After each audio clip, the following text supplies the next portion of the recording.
Blake Lively and Justin Baldoni, all the drama surrounding their film, It Ends With Us. And let me tell you, it's a whole lot of back and forth accusations and countersuits. So like legal ping pong. Exactly. Wow. It seems like everyone's trying to control the narrative. I gotcha. Okay, so to untangle this legal mess, we've got Lively, right? Right. Filing a sexual harassment lawsuit against Baldoni, his studio, Wayfair, and a few of his former PR reps. Oh, wow. But then, on the same day, Baldoni fires back with a $250 million lawsuit against the New York Times. What? For an article about an alleged smear campaign. So basically, he claims they're spreading false and damaging information about him. That's a bold move. And as if that wasn't enough, he then files another lawsuit. Oh, wait. This time for $400 million. Seriously? Against Lively and her husband, Ryan Reynolds. Oh, my God. This is getting intense. Right. Baldoni accuses them of trying to take over It Ends With Us and manipulate how the public perceives the film. It's like a Hollywood brawl. Totally. And there's this one controversy, it's super interesting. This whole thing about a rooftop scene in the movie. Okay. Baldoni claims that Ryan Reynolds, and get this, Taylor Swift, pressured him to use a scene Lively rewrote. Wow. Taylor Swift's in the mix now. I know, right? Yeah. It makes you think about how much power big names like them have in Hollywood.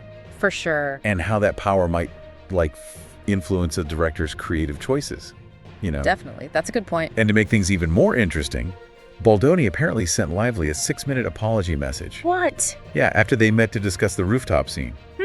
I wonder what he said. We don't know exactly what the apology said. Right. But it definitely adds another layer of intrigue to their already strained relationship. Yeah, it makes you think about what the atmosphere was like on set. Right. Was it like a genuine creative clash? What? Or was it like personal stuff becoming like a legal battle? Yeah, it's a real tangled web. Totally. Now, Lively, she also faced some criticism for seemingly using the film's press tour to promote her, hair care line and floral arrangement collection. Oh, really? Some people felt it was insensitive, considering the film tackles things like domestic violence and emotional abuse. I can see that. Right. It's tricky. Yeah.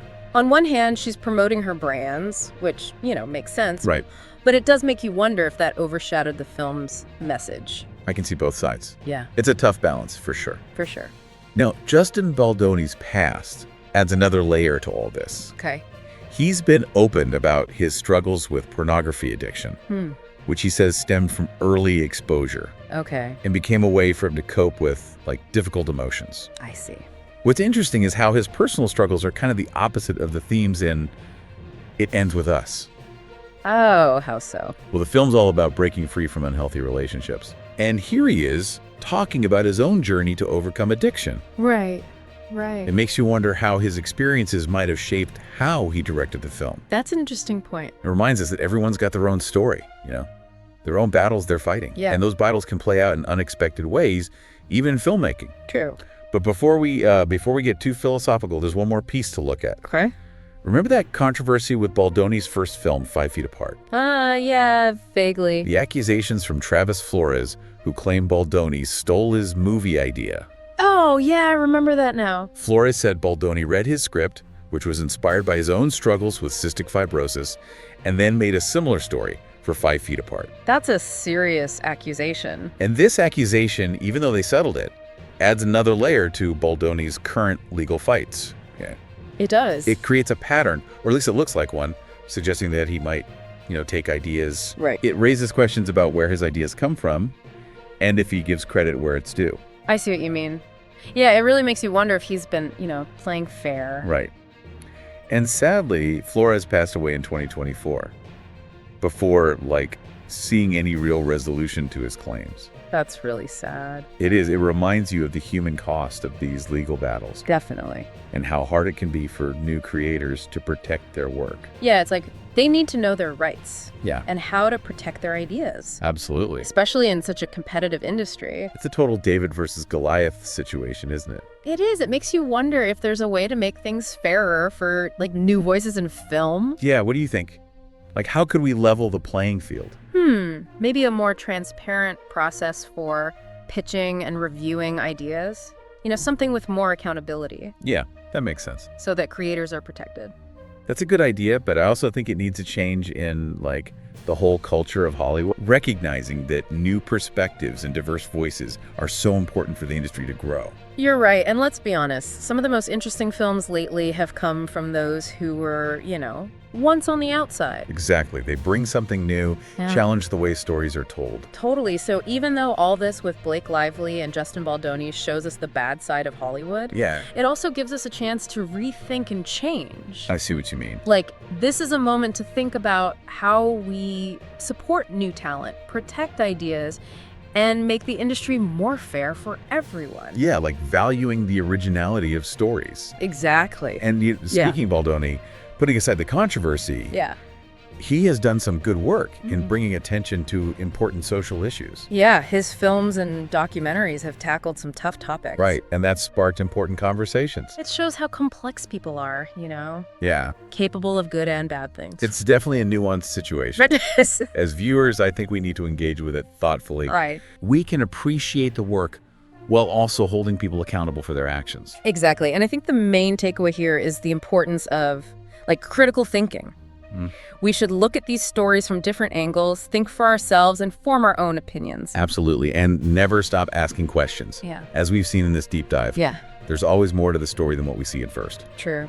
So keep digging, keep asking, and keep exploring. And remember, our conversation doesn't end here. That's right. What do you think about the ethics of adapting sensitive topics for entertainment? And how do you separate the art from the artist? Good questions. These are definitely worth thinking about more. So that's our deep dive for today. Yeah. Thanks for joining us as we, tried to untangle this Hollywood mess. Thanks for having me. Until next time, keep those minds curious and keep those questions coming. Yeah, it's a lot to think about. It's crazy how Taylor Swift is, potentially mixed up in a movie scene. I know, right? It's not something you hear every day. No. Not at all. And it really highlights those hidden connections in Hollywood. Definitely. It shows how someone like Taylor Swift can get involved in the creative process. Yeah, for sure. It makes me wonder if this whole Taylor Swift thing will become a big deal in the lawsuits. Oh, that's a good question. It almost feels like a side story to everything else going on. Right. And with all these accusations and lawsuits flying around, it makes you think about how this is affecting everyone involved, emotionally. Oh, absolutely. It's easy to get caught up in the legal drama and forget there are real people at the center of it all. Yeah, the stress and public attention, the potential damage to their reputations. It's a lot to handle. For sure. It makes you wonder about the long-term effects. Yeah. Not just on their careers, but their personal lives, too. Definitely. Imagine having your personal struggles and work problems all over the news. It's tough. It shows that fame and fortune don't protect you from, pain and conflict. Right. Sometimes it seems like it makes it worse. Yeah, I think so. It's a different kind of deep dive when you start to think about the human cost of these Hollywood battles. It is. And it reminds us to be empathetic. Absolutely. Even when we're dealing with people who seem powerful or privileged. I agree. It's a good point. So as we wrap up this deep dive into Blake Lively, Justin Baldoni, and it ends with us, what's the one thing you hope our listeners take away from all this?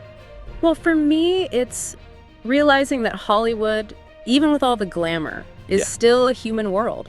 It's a place where power struggles happen, where creative ideas clash, and where personal problems affect professional outcomes. Right. And as we navigate this world, whether we're watching movies or trying to make them ourselves, it's important to be critical but also understanding. That's a really good point. Thanks for joining us on this deep dive. Thanks for having me. And to all our listeners, until next time, keep those minds curious and stay engaged with the world around you.